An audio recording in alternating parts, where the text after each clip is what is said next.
Amen. Last week na po tayo. Okay, last week na po tayo ng ating series entitled The Greatest Reward. Okay? Last week na po ito, kaya naman next week po, another series po tayo ng pag-uusapan. Kaya naman, gusto ko maging excited ka ngayong gabing ito. Amen? Amen? So marami pong kayang i-reward ang mundong ito. Do you agree with me? Pwedeng rewardan ka ng mundong ito ng karangyaan, pwedeng rewardan ka ng mundong ito ng kasikatan, pwedeng rewardan ka ng mundong ito ng kasiyahan, at kung ano-ano pa.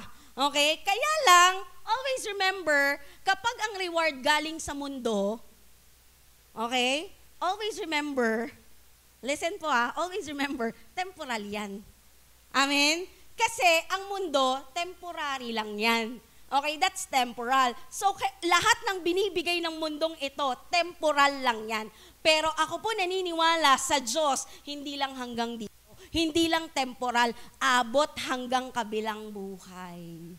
Amen? Pag ang reward galing kay Lord, abot hanggang kabilang buhay. So listen to me, my dear brothers and my sisters in Christ. Lahat ng ginagawa mo para kay Lord at gagawin mo pa lang para kay Lord, let me tell you, hindi po sayang yan.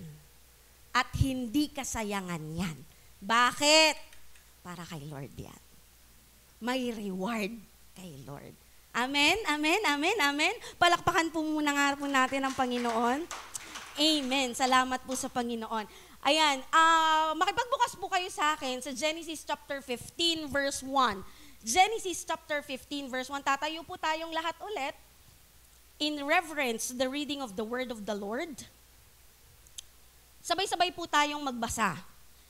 Genesis 15 verse 1. After this, the word of the Lord came to Abram in a vision. Do not be afraid, Abram. I am your shield, your very great reward. Amen. Salamat po sa pagbabasa ng kanyang salita. Makakaupo na po tayo. Bago ka umupo, kamayan mo yung katabi mo at sabihin mo sa kanya, maghanda ka! May ultimate reward tayo kay Lord. Woo! May ultimate reward kang matatanggap ngayon. Okay. So that will be our text po. Dito lang po tayo iikot. Yan lang po ang pag-uusapan po natin. But before anything else, kung mapapansin nyo po yung text natin in Genesis chapter 15 verse 1, inumpisahan niya sa katagang after this. Okay? So when you hear the word after this, meron parang, teka lang, merong before. Okay? Yung bago niya sinabi ito, meron nangyari before. So now let me give you the context of our text. Ano po ba yung nangyari before? Okay, kaya niya nasabing after this, ito na yung word. Okay? So, let me give you the context po ng text na yan. So, nung verse, chapter 14, ang nangyari po nun is, kung titingnan po natin, si Lot kasi pinili niya na manatili na lang sa Sodom. Okay, magstay na lang sa Sodom. Kaso lang, may mga hari, I think if I am not mistaken, 5 hari na nag-captured ng Sodom. Do you remember the Sodom and Gomorrah? Oh, ito po yung place na yon. Yung Sodom po na yon ay na-capture ng 5 kalaban or 5 hari. Ibig sabihin, kapag 5 hari, 5 kingdom. Are you here? So, kinapture po ng 5 hari at 5 kingdom ang Sodom. Kaya naman, nung time po na yon, okay, dahil nandun po si Lot sa makatuwid, okay, pati siya na-capture. Or pati siya natalo. Dahil natalo yung Sodoma, okay, pati siya kasama doon. At nung time po na yon sa battle, kapag naglalaban po, and then halimbawa, natalo yung pinaka-inatake or yung umatake, kung sino man yung natalo, lahat ng matitira doon at lahat ng magiging kapakinabangan, kukunin nung nanalong lupon or grupo. And then, dadalhin nila, bibit-bitin nila, at syempre, gagawin nilang allied. Kung ari-arian naman, syempre, gagamitin nila. So, that's what happened. And nung time po na yon, nandun si Lot. Si Lot ay pamangkin ni Abraham. Okay? Si Lot ay pamangkin ni Abraham. So, meaning to say, dahil nandun po siya sa Sodoma, pati po siya ay may pati po siya is na-captured at pati lahat ng ari-arian niya ay na-capture. But suddenly, merong isang ang tawag dito, servant, si Lot, na nakatakas from the capture, yung pagsakop nung mga hari doon sa battle na yon. And then tumakbo kay Abraham at nagsumbong kay Abraham na sinabi nga that even Lot ay na-capture nung sinakop ang Sodoma. So ngayon, itong si Abraham, syempre nga pamangkin niya yun eh. Okay? Naghanda for a battle. Okay? Nilipon niya yung 300 plus niyang army, and after that, sumalakay sila. Okay? Habang nagta-travel pa uwi, yung kingdom na yun, nananalo dun sa, against Sodom, ang tawag dito, sinalubong na ni Abram. Okay? Sinalubong na ni Abram at agad, okay, nakipaglaban sila, and to make the long story short, nanalo sila. Okay? Imagine niyo 300 armies versus 5 kings and 5 kingdoms. Are you here? Are you here? Nandito ka po ba? Nakukuha mo po ba ako? So, sa madaling sabi, nanalo sila, okay, against dun sa mga hari na yun at sumakop dun sa Sodom. And then after that story happened, nag-transist sa siguro mga verse 17 upper.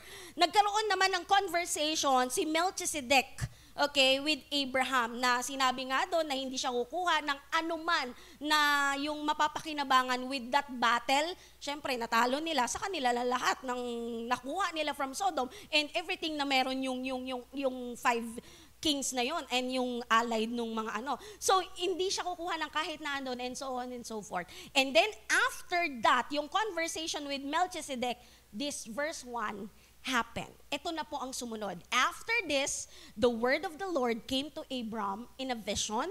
Do not be afraid, Abram. I am your shield, your very great reward. Ito na po ang next. Sino po dito gusto niya ng reward? Amen. Gusto po natin yan. Yung tipong yung reward, maayos at masayang pamilya. Sino po gusto niyan? Amen. Gusto natin yan. Yung reward, yung tipong mapopromote ka sa trabaho.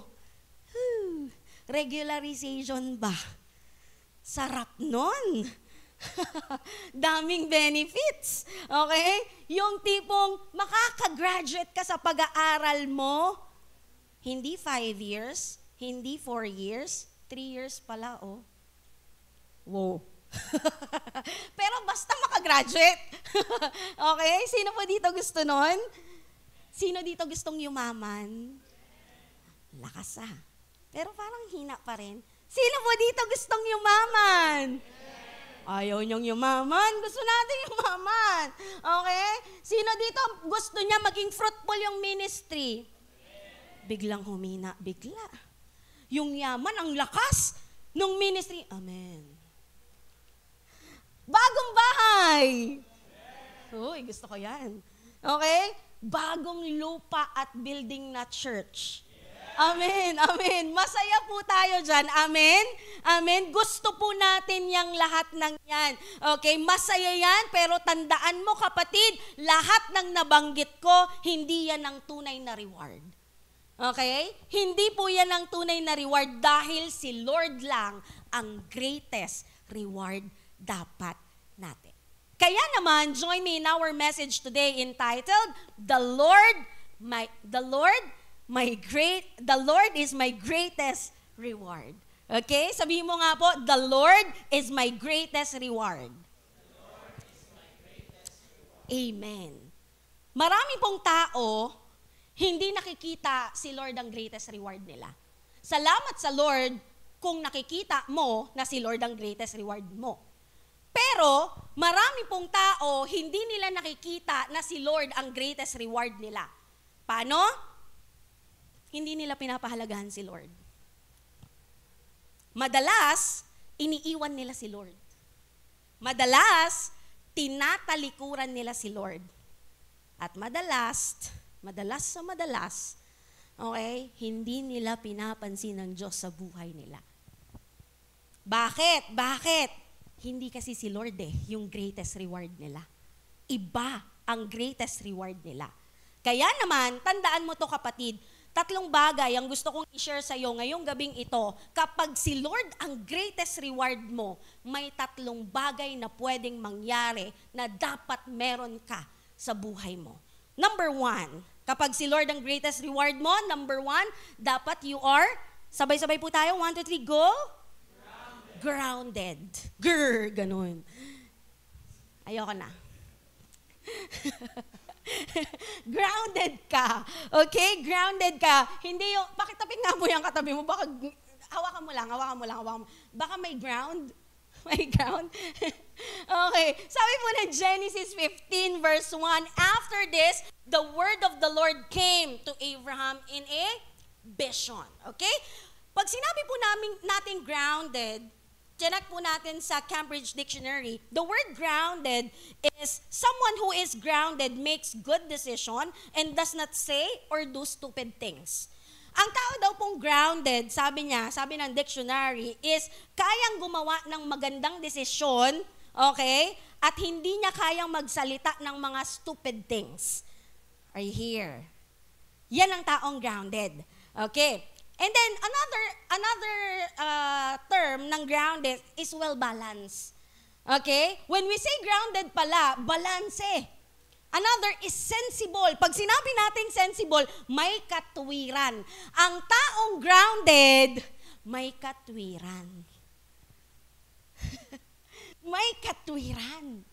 Okay? That when it comes to making decision, hindi yan magdidesisyon ng basta-basta, ng ura-urada, magdidesisyon yan kasi may nakitang katwiran. May katwiran. Another is, may sentido komon. Ano yung sentido komon? May sentido komon, may common sense na when it comes to decision making, kapag common sense naman, kayang magdesisyon agad-agad ng maayos.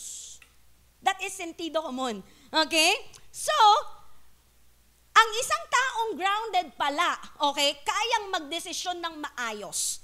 That's being grounded. Pero teka lang po, saan po ba tayo magiging grounded? Balik tayo sa verse. Okay? Sabi po sa verse, the word of the Lord came to Abraham.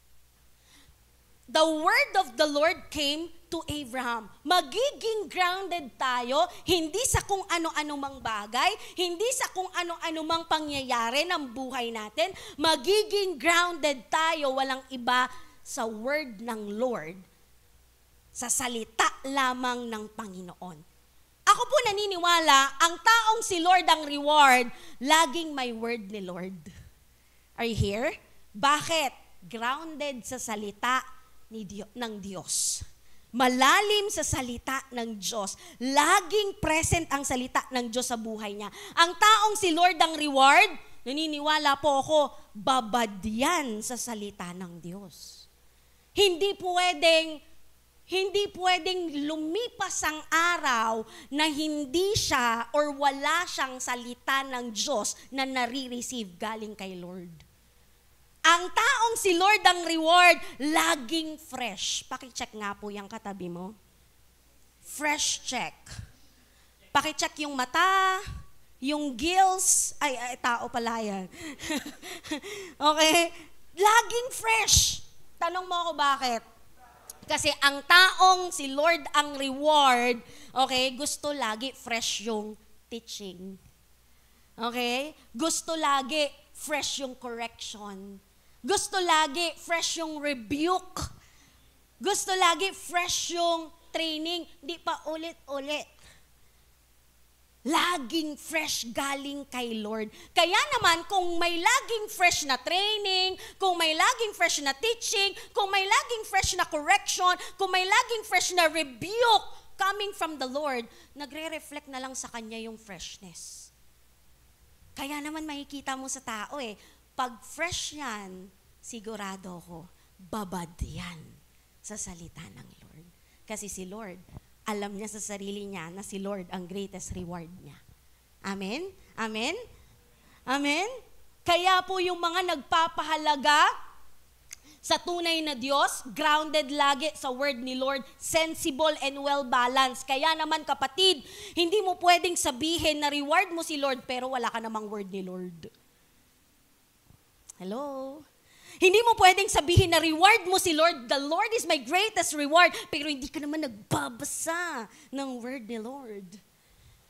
Hindi mo pwedeng sabihin na the Lord is my greatest reward kung di ka naman nagdi-devotion.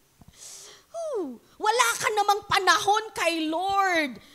Hindi ka man lang nakikinig ng word ni Lord. Hindi mo pwedeng sabihin na the Lord is my greatest reward kung ayaw mong pakinggan ang salita niya. Pakitapik mo nga yung katabi mo, sabihin mo sa kanya, walang ganon kapatid. Tandaan po natin, ang buong Biblia ay isang buong kwento na patungkol sa Panginoon. Kaya kailangan binabasa at minimeditate day and night. Sabi nga ng Biblia, hindi ito yung kailan mo lang trip, dun lang. Ang buong Biblia ay isang buong kwento na patungkol sa Diyos. Kung pinapahalagahan mo si Lord, kung greatest reward mo si Lord, naku po, more than day and night pa, dapat ang pagmi-meditate nito. Okay? Ang pagbabasa nito. Alam niyo po sa Genesis, kapag narinig po natin ang salitang Genesis, this is the last book in the Bible.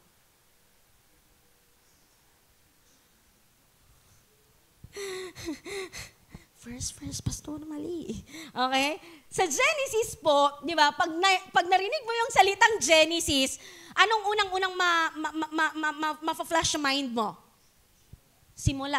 Yun Genesis nga simula. Anong unang-unang kwento na mapa-flash sa'yo? Creation.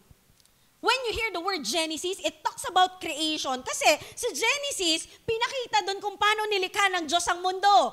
Kung paano niya sinet yung stars, kung paano niya ginawa yung tao, lahat. Kung paano siya naglagay ng hangganan, kung paano siya naglagay ng ilaw, lahat. Pinakita niya doon kung paano niya nilikha ang mundo. Okay?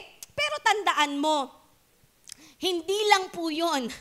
Okay? Hindi lang po yun ang pinapakita ng Genesis, kundi pinakilala din po ng aklat ng Genesis kung sino ang manlilikha natin. Okay? Hindi niya lang pinakilala at pinakita kung paano niya nilikha ang mundo. Pinakilala niya rin kung sino ang manlilikha natin.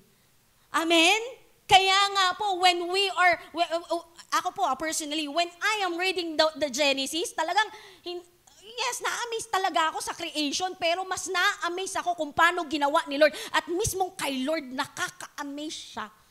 Okay? Nakakamangha siya. Okay? Kaya naman karapat-dapat na si Lord lang ang greatest reward ng buhay ng tao. Are you here? Are you here? Mahalaga na si Lord lang ang reward. Mahalaga na pinapahalagahan si Lord sa buhay. At kung mahalaga si Lord sa buhay mo, mahalaga ang salita niya dapat sa atin. Kaya naman ako po naniniwala, ang taong hindi nagpapahalaga sa word ni Lord, hindi mo makikita or hindi makikita na si Lord ang reward niya. Minsan, you know what? Ang taong hindi reward si Lord, ang daming hinahanap. Hindi si Lord yung reward eh.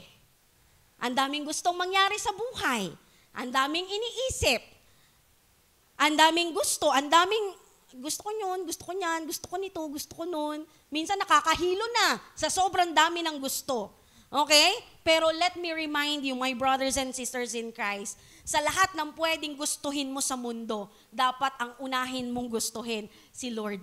Okay? Si Lord, dahil si Lord ang dapat na greatest reward ng tao. And you know what? Only His word can define who we are. Pag may word ni Lord, may ground ang relationship sa Kanya. Kapag may word ni Lord, grounded ang relasyon sa Kanya. Okay? 3 bagay po ang gusto kong sabihin sa inyo when it comes to the Word of God. Tandaang mabuti. God's Word will grounded us to what is true. Kapag si Lord ang ginawa mong greatest reward ng buhay mo at pinahalagahan mo ang salita niya, tandaan mo, ililid ka nito, igaground ka nito sa mga bagay na tama at pawang katotohanan lamang. Kaya naman, kapag katotohanan, kapag usapang true lang, ang taong si Lord ang greatest reward, aayaw sa kasinungalingan. Are you here? Are you here? Dahil reward niya si Lord, aayawan ng lies. Aayawan ng kasinungalian. Ang taong grounded kay Lord, mamumuhay sa katotohanan. Amen? Amen? Yung tipong kapag ayaw niya talagang magsinungaling, talagang let's straight to the point, truth lang tayo, sa truth lang tayo, sa katotohanan lang tayo. Yan ang taong si Lord ang reward. Another thing, kapag si Lord ang ginawa mong reward, God's word will grounded us to what is right. Una, katotohanan. Pangalawa, what is right. Hindi po madali. Okay? Hindi po madali gumawa ng tama. Mahirap pong tama. Maraming compromises, maraming dapat gawin. Okay?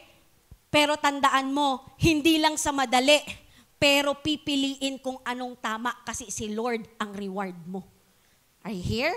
Ang taong grounded kay Lord, mamumuhay sa tama at laging pinipili ang tama, hindi lang yung madali. Hello?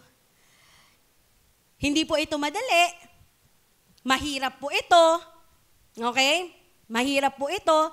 Pero ang taong si Lord ang reward, pinipili, ulitin ko po, pinipili ang tama. Kasi si Lord ang reward niya. After all, kapag pinili niya ang mali, tatamaan talaga siya kay Lord. Are you here? Are you here? Kaya naman, ang taong kay Lord lang dumidepende at si Lord lang ang reward niya, ayaw niyang tamaan ni Lord. Okay? Kaya naman, pipiliin niya talaga kung ano ang tama. Pangatlo and last, God's word will grounded us to what is good. Kung ano ang mabuti. Si Lord ang reward mo, ilalagay ka ni Lord sa mabuti. Ituturo sa'yo ni Lord kung ano ang mabuti. At dahil tinuruan ka ni Lord na maging mabuti ka. Are you here? Yung tipong hindi mo naman attitude ang pagiging mabait, suplada ka talaga, maldita ka talaga. Pero dahil may mabuti kang Diyos, si Lord ang nagiging mabuti sa buhay mo. At dahil reward mo si Lord, hindi mo namamalayan. Grabe. Nagre-reflect yung kabutihan ng Lord sa buhay mo. Are you here? Are you here? Mabuti si Lord, kaya ka nagiging mabuti. Kaya tayo nagiging mabuti. Kaya naman, piliin natin na maging grounded sa salita niya kasi pinapabuti tayo ng Diyos. You hear? Sabi nga po ni John Piper, put your ear to the ground of God's word and listen to the rubble of His faithfulness coming. Ulitin ko po, put your ear to the ground of God's word and listen to the rubble of His faithfulness coming. Kaya lagi dapat, yung salita niya, laging pinapakinggan, laging iniisip, laging minimeditate. Okay, malapit na po ang pagdating ng ating Panginoon. Okay? Kaya wag mong tatanggalin ang kanyang salita sa buhay mo, kapatid. Amen? Number 1, grounded. Kapag si Lord ang reward mo, dapat ikaw ay grounded. Pangalawa na po ako. Kapag si Lord ang reward mo, dapat ikaw ay guided. Walang PowerPoint. Guided. Okay?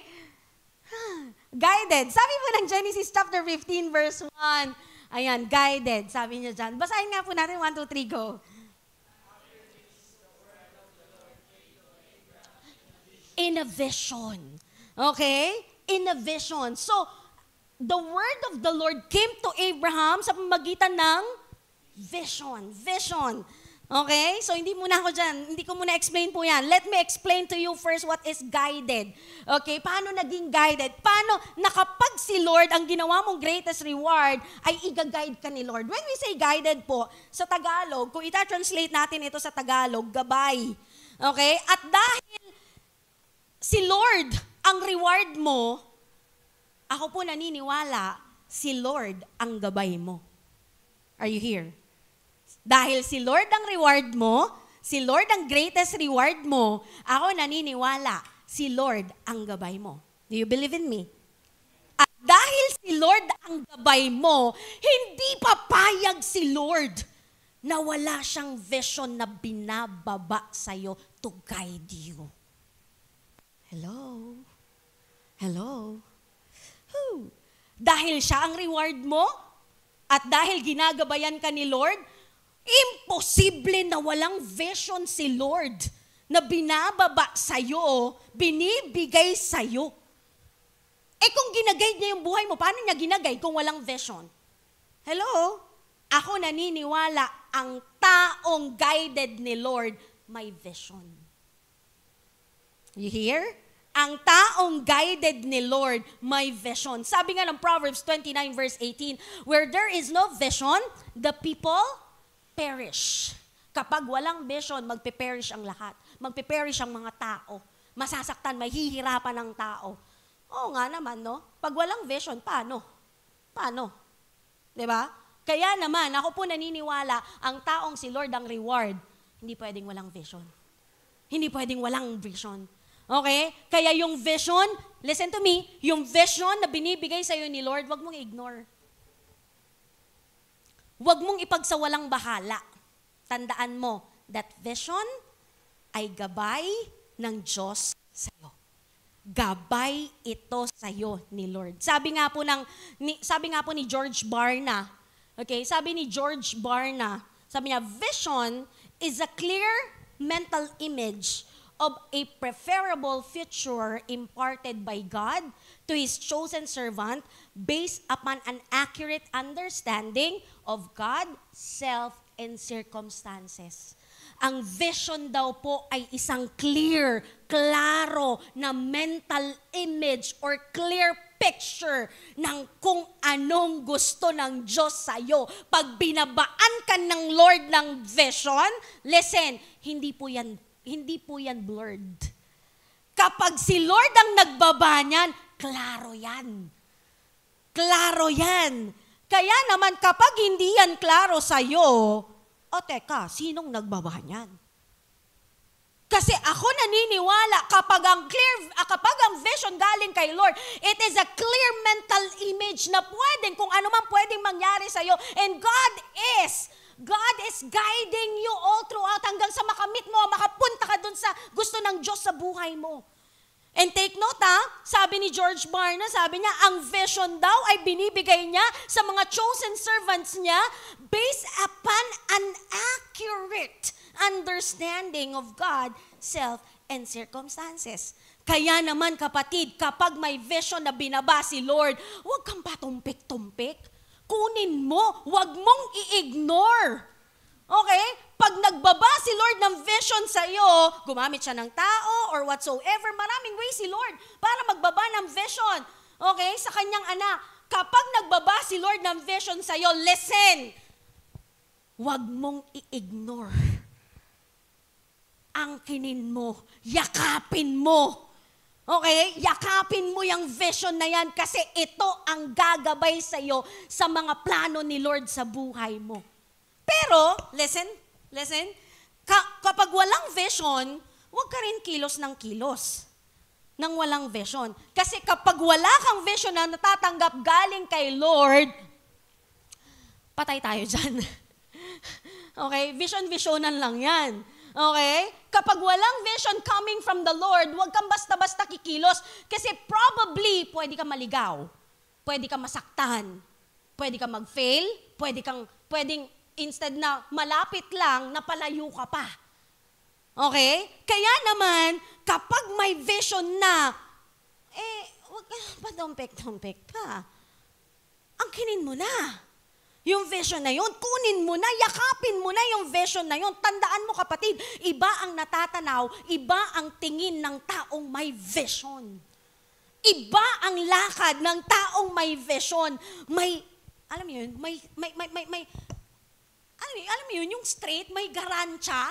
Okay? May garantiya. Bakit? Klaro yung lalakaran. Are you here? Klaro yung pupuntahan. May vision Okay? May vision na galing kay Lord. Alam niya na guidance yun sa kanya ng Lord. Bakit? Lakad siya. Okay? May garantiya. Okay? Kaya naman kapatid, importante na meron tayong vision galing sa Panginoon. Sabi mo sa katabi mo, vision. At kapag walang vision, may tatlong pwedeng bagay na mangyari sa'yo. Without God's vision, there is indecision. Okay? Tignan mo, ang taong walang vision, kapatid, ang hirap magdesisyon sa buhay. Papalit-palit.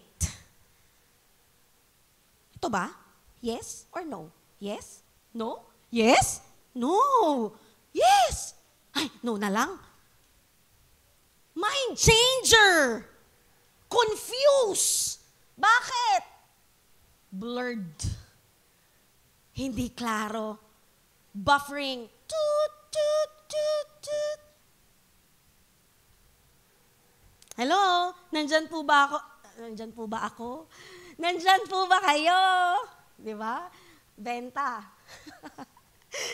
Kay Lord ba ito? Ang tao pang walang vision, okay, without God's vision, there is indecision. You know what?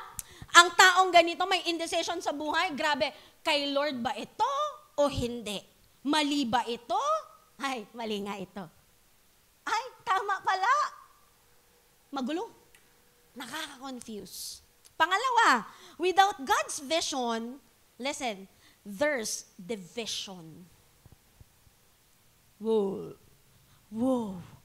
Kapag wala palang vision ng isang tao, grabe, kanya-kanya. Kahit ang isang organization, kapag po walang vision ng isang organization, kanya-kanya. Kaya naman pansinin mo, pag di nakaayon ang vision mo kay Lord, madalas, lumalayo ka kay Lord. Hello? Nandyan pa po ba tayo? Tapik-tapikin mo yung katabi mo, sabi mo, okay lang yan. Okay lang yan. Encourage mo, okay lang yan.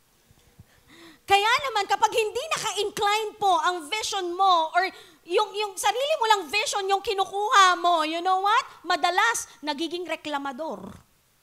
You hear? Mareklamo. Madalas, hindi naman nakakapagod, laging pagod. Okay? Madalas, sa halip na makapag-encourage, nakakapag-discourage pa. Sa halip na makapagdala ng kaluluwa kay Lord, lalong napalayo pa. Lalo pang natisod. Why? Kasi di mo maintindihan yung vision Kasi vision mo rin tinitignan mo Kasi wala, alam mo yun, walang clear mental image. Okay? Ako po naniniwala, no, di makakasabay and eventually may iwan ang taong walang vision na mula kay Lord. Hindi makakasabay at eventually may iwan ang taong walang vision at hindi sumusunod sa vision na galing kay Lord. Kaya nga, sa halip na vision, ano po nangyari? Division. Sa halip na vision ng nakuha, division ang nangyari. Last, pangatlo, without God's vision, there is collision. Pag sinabi po natin collision, okay, kapag walang vision, you know what, usually panggulo. Okay? Pag sinabi natin collision, ito yung destruction na pwedeng makaharm ka pa ng ibang tao. Usually kapag ang tao walang vision, panggulo. Magulo. Minsan pabigat pa. Minsan nagkukos ng harm sa ibang tao. Why? Walang vision. Kaya nga kapatid, I wanna tell you, importante po na guided tayo ng Panginoon. Importante na may vision sa Lord, may vision ka na pinanghahawakan na galing sa Lord. Kaya naman kapag si Lord ang reward mo, naniniwala ako, kapag ang isang tao ginawa si Lord ang reward, greatest reward, papahalagahan niya ang vision na mula kay Lord. Amen? Hindi niya ito i-ignore. Hindi niya ito pagsasawalang bahala. Lalakaran niya to at yayakapin niya to. Amen? And eventually, kapag pinahalagahan niya ang vision na mula kay Lord, may tamang desisyon yan sa buhay. Hindi yan indecision. Amen? Amen? Amen? May magandang connection yan sa buhay. Hindi yan magkukos ng division. Amen? Amen? Amen? And eventually, may maayos na relasyon yan. Hindi yan magkukos ng collision. Kapag ang tao may vision na galing kay Lord. Sabi nga po ng Psalms chapter 32 verse 8, the Lord says, I will teach you to the right way to live. I will be your guide and I will take care of you. Si Lord na po mismo yung nagsabi. Ako mismo ang magtuturo sa iyo sa tamang pamamaraan kung paano mabuhay. Ako mismo ang mag-guide sa iyo and I will take care of you. When God gave you visions, yung pathways, yung right way to live, yung guidance ni Lord, grab it. Okay? Kunin mo, yakapin mo. Okay? Tandaan, si Lord ang reward, si Lord ang guide, kaya may vision. Amen? Amen? Amen? Pangatlo na po ako. Praise God. Kapag si Lord ang... Bakit po kayo tumawa? Kapag si Lord ang reward, ang greatest reward mo, pangatlo. Last. Ano pong sabi? Sabi mo sa katabi mo, guarded ka.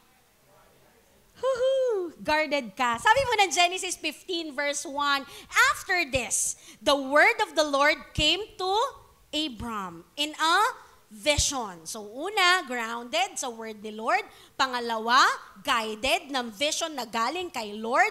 Pangatlo, guarded ka ng Panginoon. Ano pong sabi ng Genesis chapter 15 verse 1? Do not be afraid, Abram.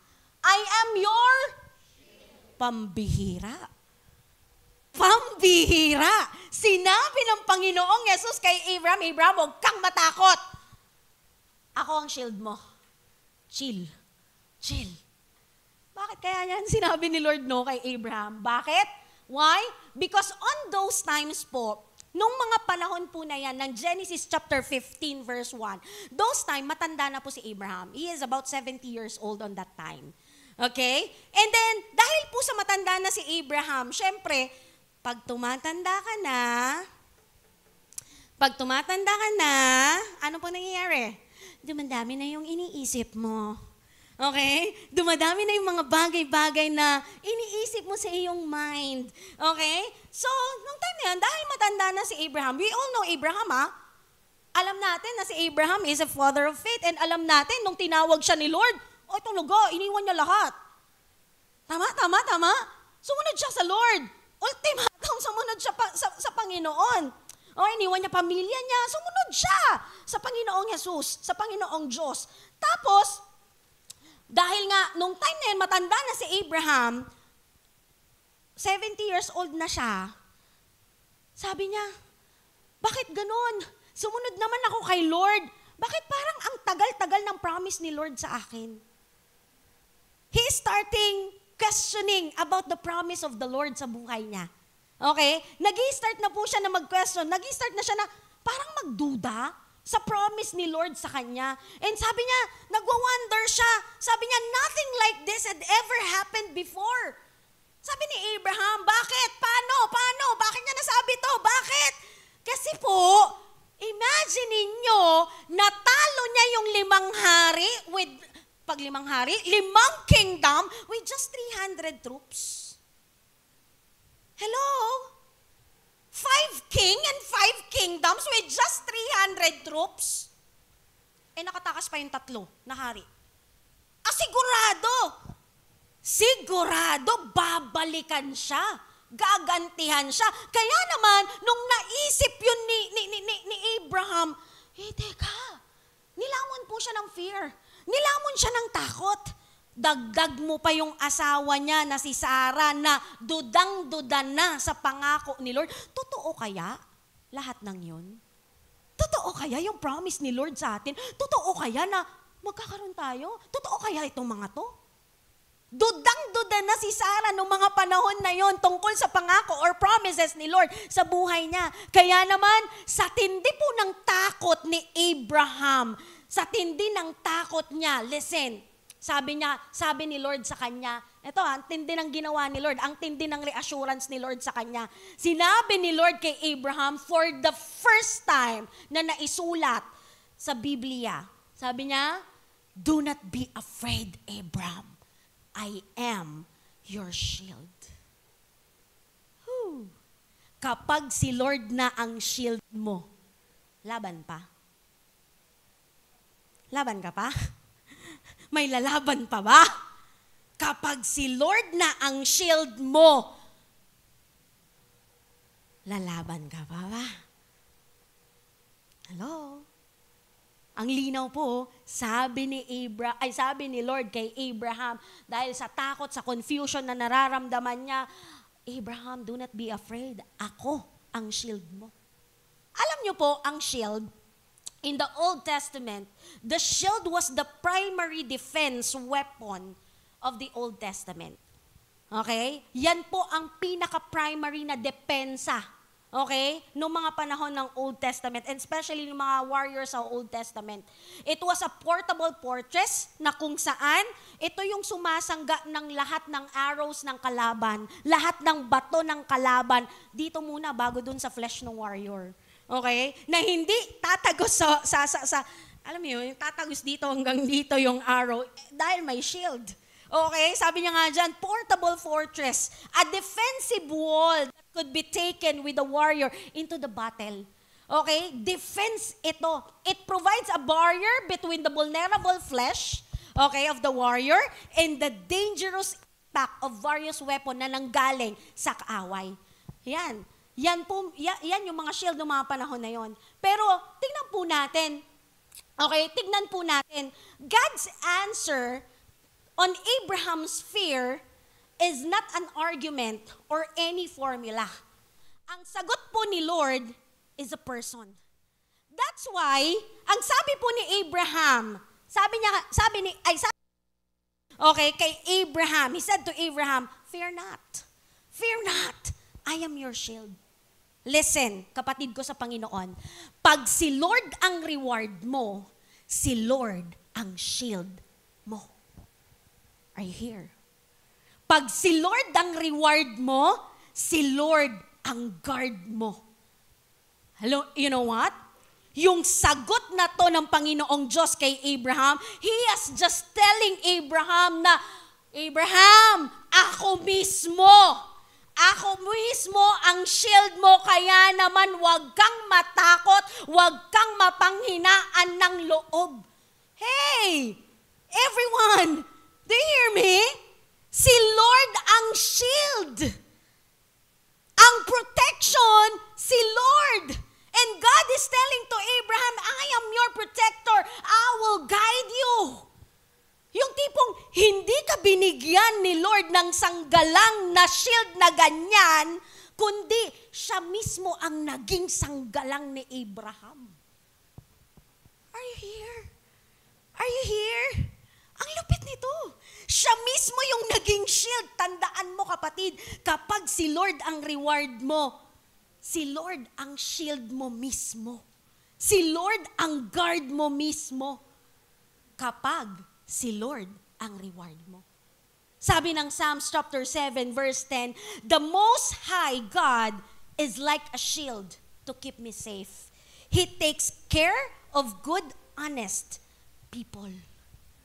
Ang Diyos daw natin na pinakamataas sa lahat ay parang hindi parang is a shield na kung saan magkikip sa'yo to be safe. He will going to take care of you, especially those people who is tapat sa Kanya. Amen? Amen? Kaya naman, my brothers and my sisters in Christ, kamatakot. Huwag kang matakot. May fear sa hinaharap, may mga battles ang buhay, may mga bagay na nangyayari sa buhay na para bang hindi mo maintindihan, matanda ka na. Ay, wala pang matanda dito. Ano man mga bagay na nangyayari sa'yo, Maniwala ka. Tandaan mo to. Huwag ka matakot. Kasi si Lord ang guard mo. Si Lord ang shield mo. Ipapanalo ka ni Lord.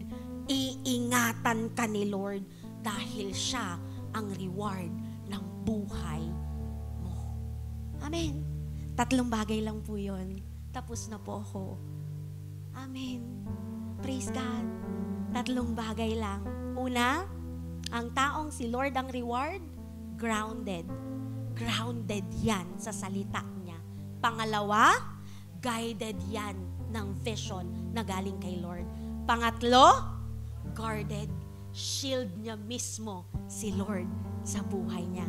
So, who can be against us kung si Lord na mismo ang shield mo? Who? Name it. Are you here? Are you here? I will end with this po. Listen. Isa po sa mga reward na maituturing ko ay ang pamilya ko. That is my greatest reward. Ako po personally ay family-oriented na tao.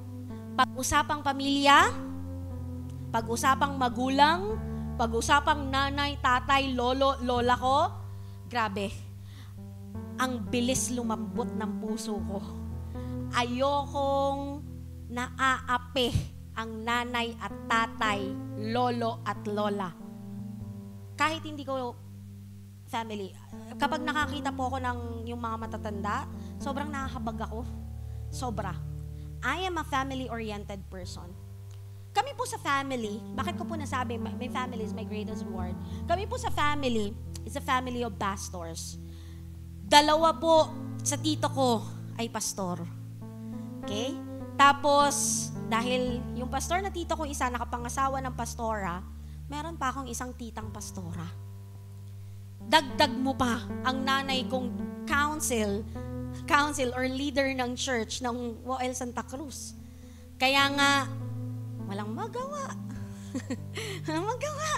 Ang 2 po sa amin, ako at yung pamangkin, pinsan ko, okay, na si Pastor Ace, speaker natin last week sa Move, okay, ay nagpastor.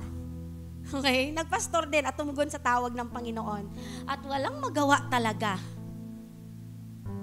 Ay, nakapag-asawa ng poging pastor. Walang magawa eh.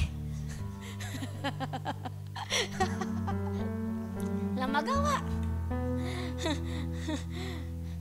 Let me tell you po, hindi po kami perfect family. Okay? Okay po kami bilang family, masaya kami.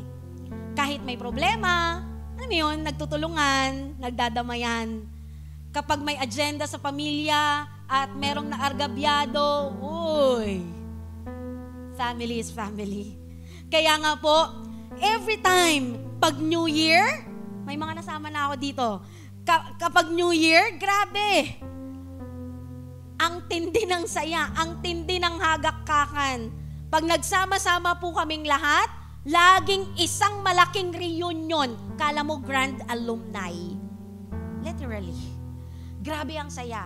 Yung tipong, kapag nagsama-sama ang buong pamilya, ako po personal naranasan ko to eh. Yung pag-uwian na, iiyak ka kasi ayaw mong mawalay sa kanila. Totoo. Nung nag-aaral po ako, nung college ako, dahil sa Manila po ako nag-aaral, wala po akong choice, kailangan bumalik. So after ng Christmas break, ayan na, pag dumarating na ang 1, 2 ng January, nako po, hirap na hirap po akong bumalik ng Manila. Ayokong iapak yung paa ko dun sa Victory Liner, umiiyak talaga ako. Okay lang kahit makita nila akong OA ko, umiiyak ako. Talagang hirap na hirap po ako na umalis sa pamilya. Bakit? Kasi ang saya ng pamilya. Kapag may problema, nagtutulungan, nagdadamayan, walang hihigit pa. Sabi ko nga po, my family is my greatest reward. At yun ang pamilyang kinagisnan ko, isang malaki at masayang pamilya. Pero syempre, hindi laging buo ang pamilya. Okay? Darating talaga ang panahon na magkahiwa-hiwalay because of different agendas. At darating din talaga ang Panginoon na merong uuwi at uuwi na ng langit. Hindi naman natin mapipigilan yon. Okay? May 3 po ako umuwi na kapamilya galing ng langit. Until, salamat sa Lord kasi nagdadamayan, nagpapalakasan, nakapag-move forward kami.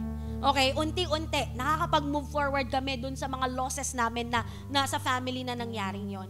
Hanggang isang araw po, yung isang tito ko na pastor, grabe, umuwi agad kay Lord.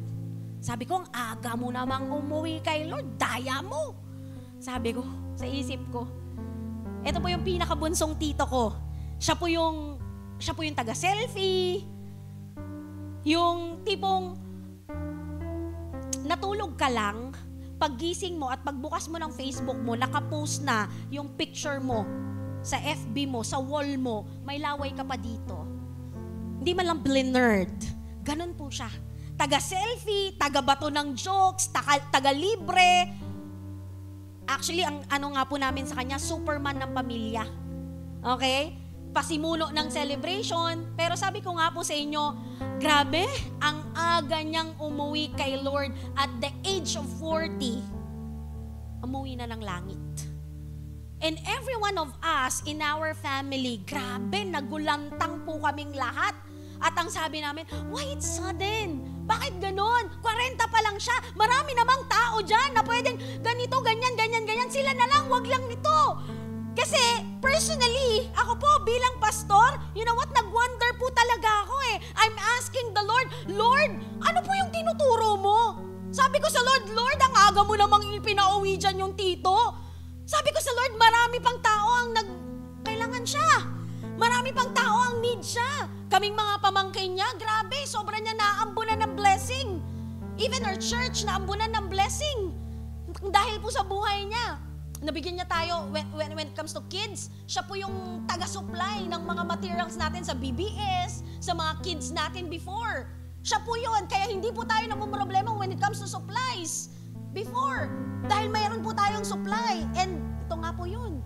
Kaya nga, ang tanong ko kay Lord, bakit ganun Lord? Kailangan pa siya ng maraming tao, kailangan pa siya ng mga pamangkin ko, kailangan pa namin siya sa church, kailangan pa namin ng supply, pero bakit ganun Lord? Ang aga mo naman pinauwi. Paano yung sarili niyang pamilya, Lord? Aga naman, Lord. With all that question, you know what po? I personally choose to be strong and to be silent of what has just happened. And all I see, nakita ko po sa pamilya, pag nagsama-sama, New Year ulit. Masaya. Masaya. Ang pamilya, nagtatawanan, naghahagikikan. But you know what? It was never be the same anymore. Kulang. May kulang. Something missing. Pero syempre, hindi pwedeng doon mag-stop ang buhay. Hindi pwedeng hanggang doon ang buhay. Kailangan magpatuloy. Huy, pastor ka, huy. Hindi naman pumunta kung saan yun. Pumunta ng langit. Pwedeng doon mag-stop ang buhay, hindi pwedeng hanggang doon lang. Kaya naman, ang ginawa po namin, buong family, pinilit po naming maging okay. Pinilit po naming maging matatag. After all, lahat po kami sa compound, kilala si Lord, may mga pastor pa, kaya alam namin na may magandang plano si Lord sa pamilya namin. And unti-unti po, nagko-cope up yung family, nagko-cope up kami. Okay? Kaya lang, di pa nakakapag-cope up sa losses ng aking tito. Another battle na naman ang pagdadaanan ng pamilya. Recently, this year, my father was diagnosed with cancer. This time, sure ako, di pa ako ready. Sure na ako, Lord, di pa ako ready. Personally, emotionally, I can take it, Lord. Sabi ko sa Panginoon. And mismo, kita ko yung pamilya ko, di pa ready sa kung anong pwedeng mangyari. We are not all ready sa mga bagay at sa mga susunod na pangyayari sa pamilya namin. You know what? Ang tindi po talaga ng tama sa akin kapag pamilya ko ang usapan. Kasi alam ko, reward ko yun. Reward ko ang pamilya ko. Napanghihinaan po talaga ako kapag usapang pamilya. Even though nakikita nila akong strong deep inside of me, grabe, weak na po ako. Hirap na po ako. Kaya nung mga panahon po na nasa ospital ang tatay ko, almost 5 months, more than 5 months na na-ospital ang tatay ko because of that cancer. And you know what? Grabe. Nung time na na-ospital yung tatay ko, we bill on one hospital, we bill 800,000. On the other hospital, we bill 1.something million, 1.5 pataas, 1.6 pataas na million. Hindi ko po alam kung saan namin kinuha yon. Pero you know what? Ang Diyos ang nag-provide nun. Ang Diyos ang nag-provide nun. And you know what? Sa nangyayari pong yun sa buhay namin, you know, sa mga panahon na parang, oh Lord, eto na naman. May nginig na naman ako. May parang kalabit na naman ako. Sa mga panahon po na ito, na nasa ospital ako, sabi ko, Lord, ano ba? Ano bang gusto mong ituro sa akin personally? Ano bang gusto mong ituro sa pamilya ko? Ba't ganun, Lord? Naglilingkod naman kami sa'yo, nagagan naman kami sa'yo. Lord, katatapos lang ni Tito. Ngayon naman, si Papa. Anong gusto mong ituro? Gusto ko nang matutunan, Lord. Gusto ko nang matutunan. Sabi ko po sa Panginoon, you know what? May mga ayaw po tayong mangyari. Ako po personally, takot po talaga ako nun. May mga ayaw akong mangyari nung mga panahon na yon. Kaya nga kung kailangang ilaban, sabi ko sa kanila, ilaban natin. Kung kailangan itaguyod natin. Gawin natin ang lahat.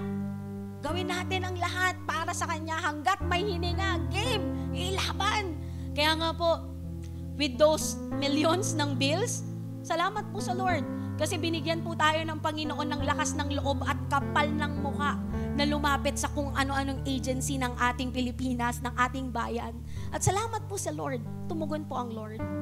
And until now, salamat sa Lord kasi patuloy kami nagbabayad dun sa bills na yon and patuloy na nagsusustain si Lord dun sa bills na yon. And all throughout those moments po ng buhay ko, you know what? Salamat sa Lord kasi kinausap na ako ng Panginoon. Salamat sa Lord kasi sinagot na ako ng Lord. Nung nasa ospital po ako noon, I started surrendering my family to the Lord. Na, Lord, may gusto ako. Pero this time, hindi yung gusto ko. Lord, gusto ko mabuhay. Gusto magstay. Gusto ko ganito. Prayer ko noon.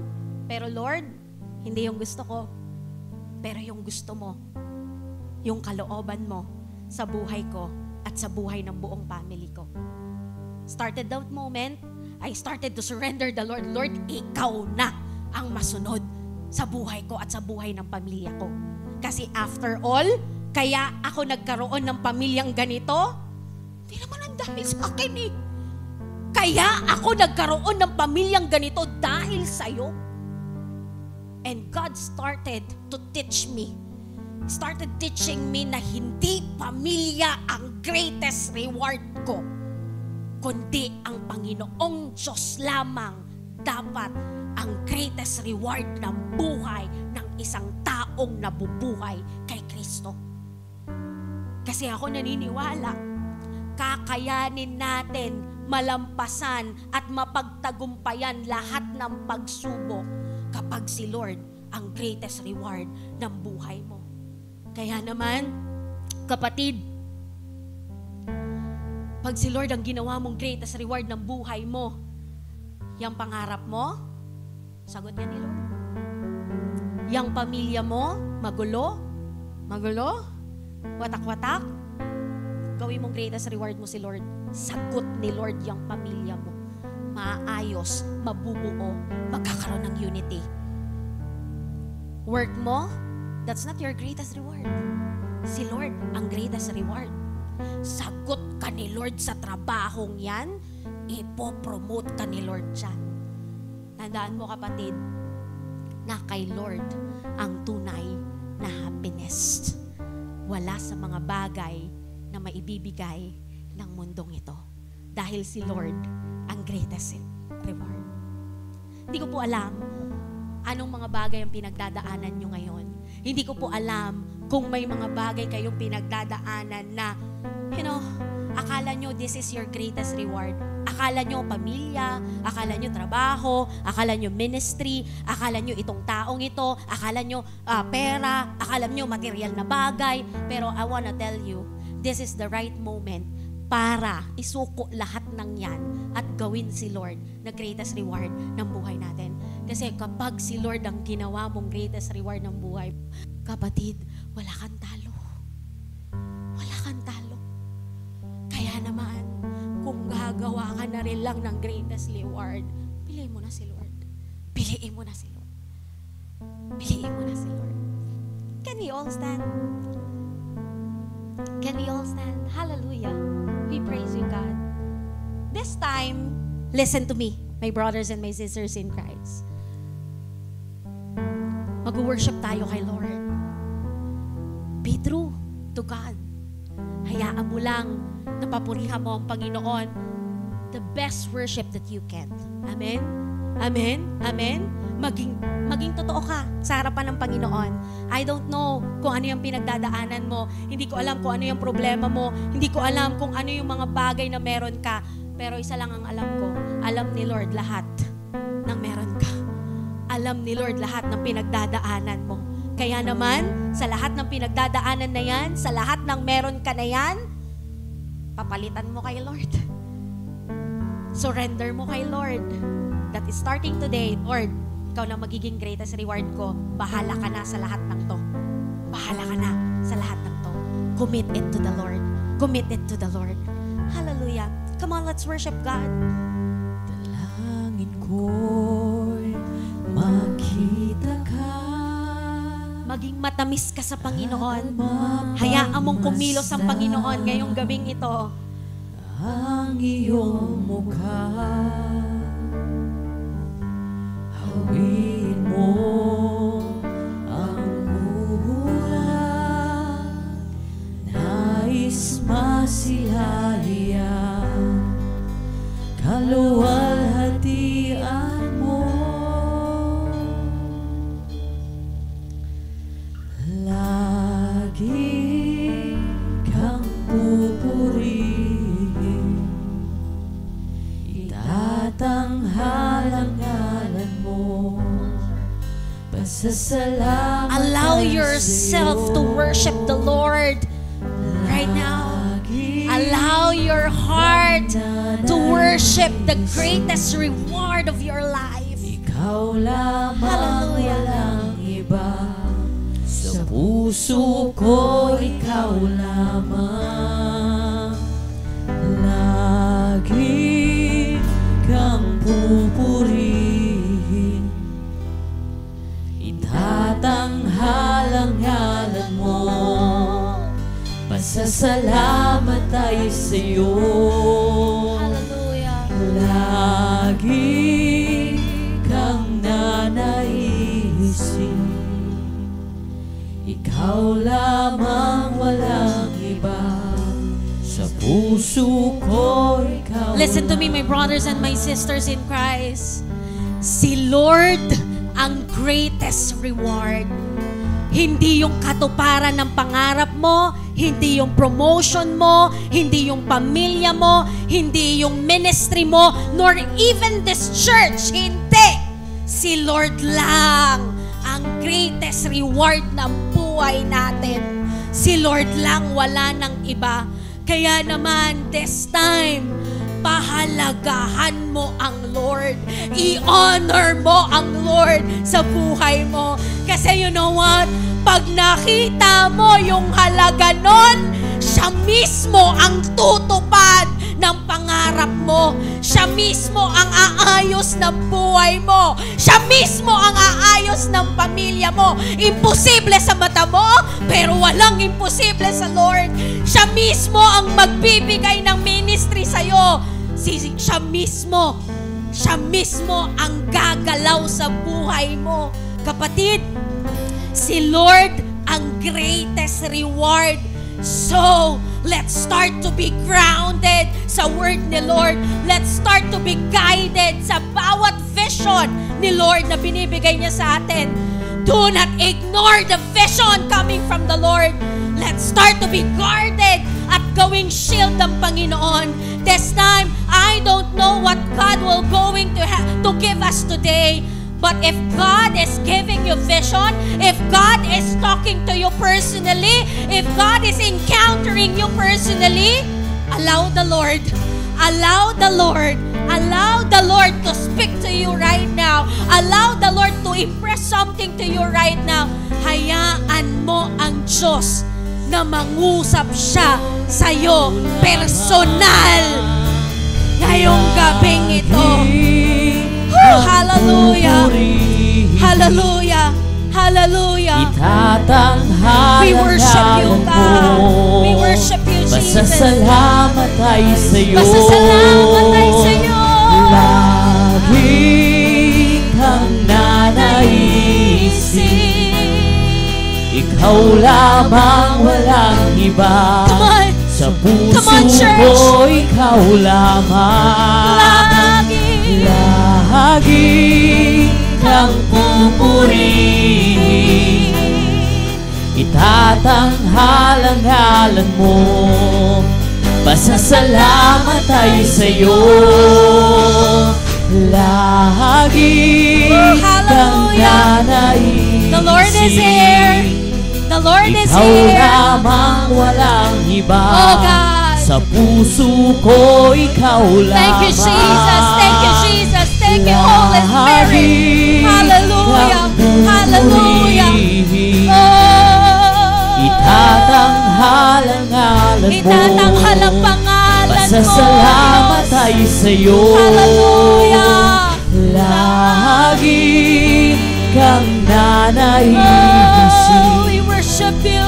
Ikaw lamang, walang iba. Sa puso ko, ikaw lamang. Lagi kang pupurihin. Itatanghalang-halan mo. Pasasalamat ay sa'yo.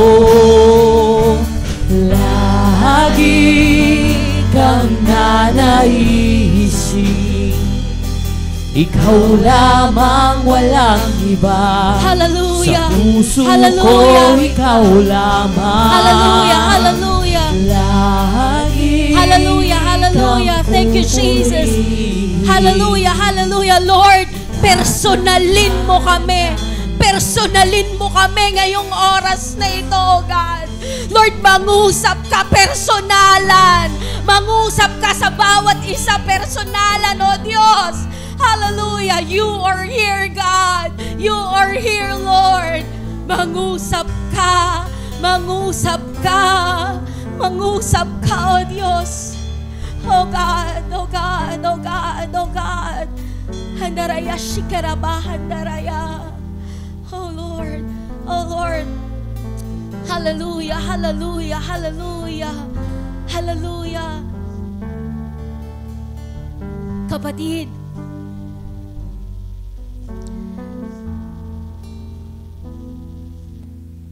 sabi ng Lord, fear not, I am your shield.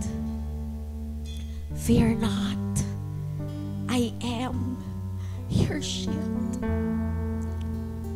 I am your shield.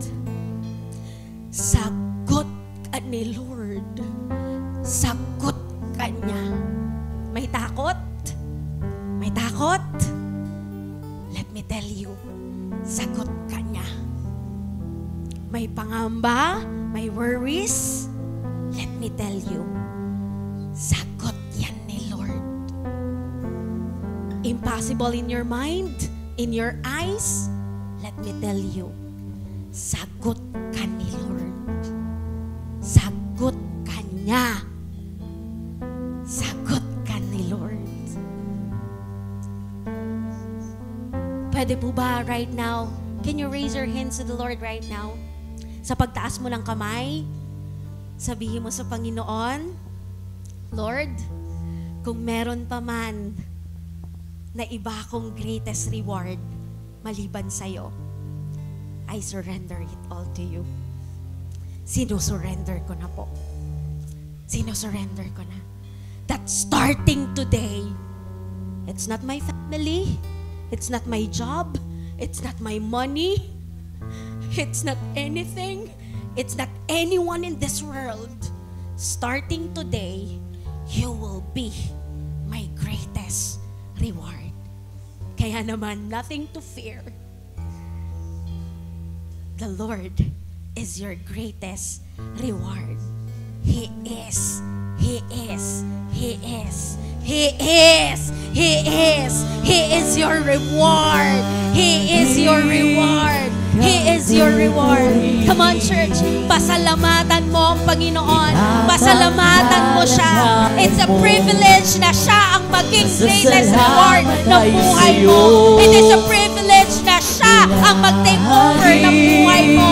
Kasi sa Lord, ang totoong happiness ay makakamtan. Ang totoong satisfaction ay makakamtan.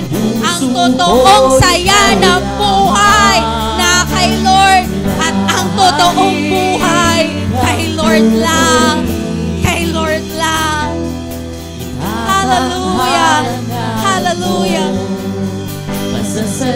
Thank you, Jesus. Papurihan mo ang Diyos. Sambahin mo ang Diyos sa mga oras na ito. Ikaw lamang, Ikaw lamang, walang iba. puso ko, Ikaw lamang. lagi Oh, Jesus. pupurihin. Lagi kang pupurihin, Panginoon. Tatanghalang mo, pasasalamat ay sa'yo. Thank you, God. Lagi kang nanaisin. Ikaw lamang, walang iba. Sa puso ko, ikaw lamang. Lagi kang pupurihin. Hallelujah. Itatanghalan Hayaan mo mapapurihan mo siya. Hayaan mong sambahin siya ng buong Pasasalamat ay ikaw, sa'yo. ng mga labi mo. Hayaan mo, hayaan mo. kang nanaisin. Hallelujah. Ikaw lamang, walang iba. Sa puso ko, ikaw Boses mo lang. lamang. Come on, come on. Lagi Kang pupurihin. Itatanghalang ngalan mo. pasasalamat Hallelujah. ay sa'yo. Lagi Kang nanaisin. Ikaw lamang, walang Sabihin mo to ng matamis kay Lord minsan pa. puso ko, Hallelujah. ikaw lamang. Lagi, lagi kang pupurihin. Itatanghal ang ngalan mo. Pasasalamat ay sa'yo. Lagi kang nanaisin. Ikaw lamang, walang iba. Sa puso ko, Oh, ikaw lamang, Jesus. Hallelujah. Come on, church. Bakit hindi mo pasalamatan ng Panginoon? Bakit hindi mo i-honor ang Lord sa buhay mo? Bakit hindi mo siya bigyan ng mataas na papuri? Bakit hindi mo siya papurihan? Come on, come on, come on. Open up your heart. Open up your voice. Open up your mouth to Jesus right now. Pasalamatan mo si Lord kasi karapat-dapat siya pasalamatan. Siya ang greatest reward mo. Dapat lang na pasalamatan siya sa buhay na to. Dapat lang na papurihan siya sa buhay na to. Hallelujah. Hallelujah, Jesus. Hallelujah. Thank you, God. Thank you, God. Pasalamat sa iyo, Panginoon. Pasasalamat ay sa iyo, O Diyos. Lord, we thank you for your word. Thank you, Panginoon. Kasi Lord, you reminded us that we need to be grounded. We need to be guided. And we need, Lord God, to be guarded by you lang, Panginoon. Salamat. Salamat kasi meron kaming ikaw na greatest reward ng buhay namin. Salamat kasi pinaintindi mo sa amin na kapag ikaw ang ginawa naming greatest reward ng buhay namin, everything will follow. Na hindi pala pamilya, na hindi pala anyone and anything na binibigay na meron ng mundong ito ang greatest reward. Na dapat ikaw ang greatest reward. Because if you are the greatest reward, everything will follow, God. Salamat po. Salamat sa lahat ng ginawa mo ngayong araw na ito, all throughout the day, oh God. Salamat po sa pangungusap mo. I strongly believe you personally talk to us. May personal kang pangungusap sa bawat isang nandito ngayon. At salamat po doon, O Diyos. Ikaw po ang maitaas. Ikaw po ang mapapurihan sa buhay namin. You are our greatest reward, God. In Jesus' name we pray. Amen and amen. Palakpakan po natin ang Panginoon.